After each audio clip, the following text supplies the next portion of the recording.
नमो भवाय च रुद्राय च नमः शर्वाय च पशुपतये च नमो नीलग्रीवाय च शितिकण्ठाय च नमः प्रवर्तिने च व्युक्तकेशाय च नमः सहस्राक्षाय च शतधन्वने च नमो गिरिजाय च शिपिभिष्टाय च नमो मेधुष्टमाय चेशमते च नमो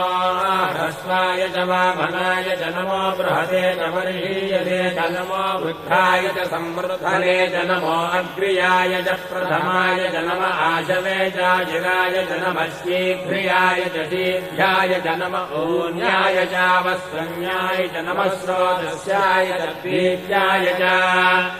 नमो ज्येष्ठाय च कनिष्ठाय च नमः पूर्वजाय चापरजाय च नमो मध्यमाय चापगल्भाय च नमो जघन्याय च बुद्धियाय च नमः श्रोभ्याय च प्रतिशल्याय च नमो याम्याय च क्षेम्याय च नमो उर्भज्याय च